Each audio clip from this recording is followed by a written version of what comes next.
मैं सभी यहाँ पे आज 22 दिन से धरने पर बैठे हैं। सभी साथियों से, सरकार से ये अपील है कि हमारी यथास्थिति जल्द से जल्द हटवाए और हमारा जल्द से जल्द काम करवाए। 19 तारीख को हमारी जो कोर्ट में पैरवी है, उसके लिए एजी और डबल एजी की नियुक्ति करके उनको कोर्ट में हमारे लिए भेजे, ताकि 19 तारीख को हमारी यथास्थिति हट जाए, जिससे सभी बच्चों का काम हो सके। जो वेटिंग वाले, प्रोविजनल वाले, उनका भी काम हो जाए, क्योंकि जब तक यथास्थिति नहीं हटेगी तब तक कुछ भी काम नहीं होगा।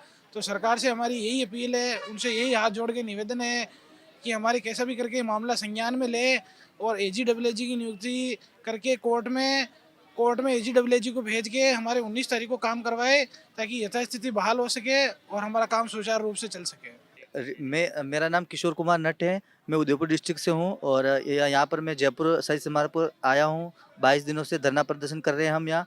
और इसके बीच में एक निदेशालय से एक प्रेस नोट जारी होता है 14 को। उसमें निदेशालय द्वारा जिला परिषद से सूचना मांगी गई है।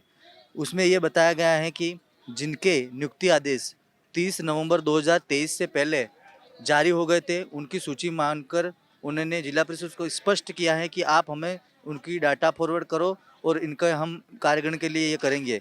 तो इससे अब हमको ये डर सता रहा है कि शायद अगर निदेशालय जो कार्यगण से वंचित रह गए हैं, उनका डाटा निदेशालय मंगवा कर और उनको कार्यगण करवाता है तो हमारे साथ अन्याय होगा।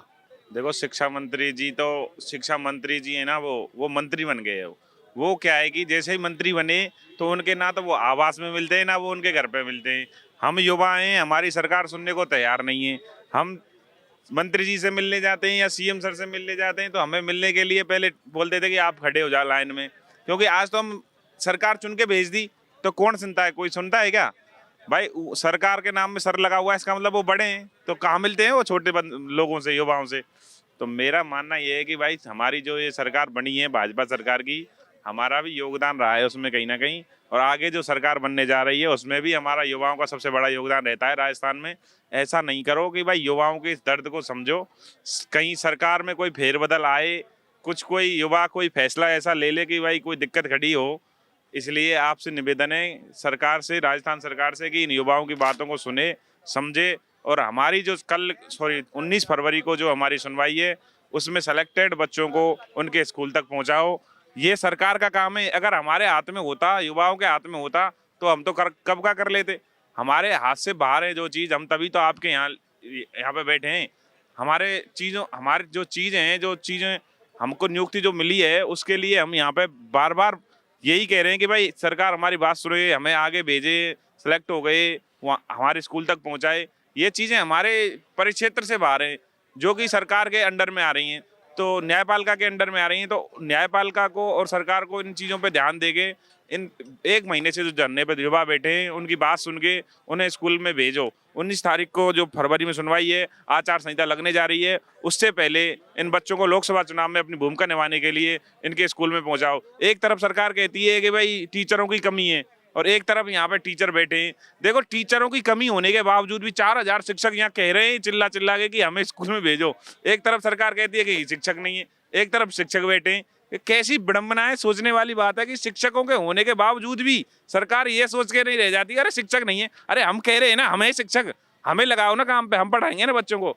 आप क्यों टेंशन लेते हो इस चीज़ की? जब हम चयनित होकर यहाँ आ गए तो हम जाएंगे ना अपने स्कूलों में। इसलिए जो स्कूल प्रभावित हो रहे हैं हमारे बच्चों के, जहाँ पे हम सेलेक्ट होकर पहुंच गए हैं, जो बच्चे प्रभावित हो रहे हैं उन तक हमें पहुंचाओ। ये सरकार का काम है, सीएम सर का काम है, न्यायपालिका का काम है। हमें क्यों परेशान कर रहे हो? हमारे बस की बात होती तो हम तो कल से ही स्कूल ज्वाइन कर लेते। क्यों यहाँ पे बैठने के लिए मजबूर हो रहे हैं? तो हमारा निवेदन है 19 फरवरी को होने वाली सुनवाई में रीट लेवल 1 अध्यापक तृतीय भर्ती 2022 की सुनवाई अच्छी पैरवी करवा के की जाए और हमारा पदस्थापन करवाया जाए और नियुक्ति दी जाए। 22 दिन से हमारा यहाँ प्रदर्शन चल रहा है, लेकिन सरकार हमारी नहीं सुन रही है। 21,000 पदों पे जो भर्ती निकली थी उसको 15,000 तो लोगों को ज्वाइनिंग दे दी, 6,000 बच रहे हैं, वो दर दर की ठोकरें खा रहे हैं, भटक रहे हैं। हम यहाँ शिक्षा मंत्री, हर किसी मंत्री, मुख्यमंत्री, बोर्ड, हर जगह जाते हैं, लेकिन कोई भी मतलब ठोस आश्वासन नहीं मिल रहा है। बस यही बोलते हैं कि हम आपका काम करवाएंगे। हमें हमारे आगे की तारीख 19 है जो परसों है, अभी हम उसका भी कुछ पता नहीं है कि हमारे उस दिन काम हो ही जाएगा।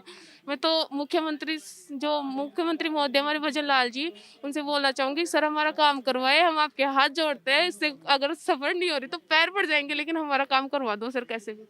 सर हम रीट लेवल 1 के स्टूडेंट्स हैं और 5 महीने पहले हमारे साथियों की जॉइनिंग हो चुकी है और हम मतलब 4000 के समथिंग नॉन जॉइनर हैं जिनको स्कूल वगैरह सब अलॉट हो चुके हैं, लेकिन अभी तक हमारी जॉइनिंग नहीं हुई है। पहले आचार संहिता की वजह से, उसके बाद कोर्ट का स्टे आ गया, इसकी वजह से अब दोबारा आचार संहिता आने वाली है, तो हम चाहते हैं कि उससे पहले सरकार हमारी जॉइनिंग करवा दे।